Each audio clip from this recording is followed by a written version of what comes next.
తల్లి, ఎంగిలి కానిదేది ఈ సృష్టిలోనే లేదు. రంగనాథుడికి ఎంతో ఇష్టమైన ఆవుపాలు ముందుగా ఆవుదూడ ఎంగిలి చేస్తుంది కదా.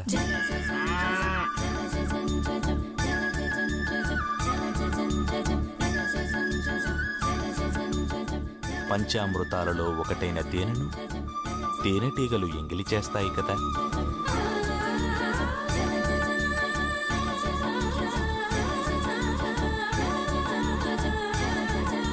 రంగనాథుడికి సమర్పించే విరిపూలను తుమ్మెదలు ఎంగిలి చేయవా?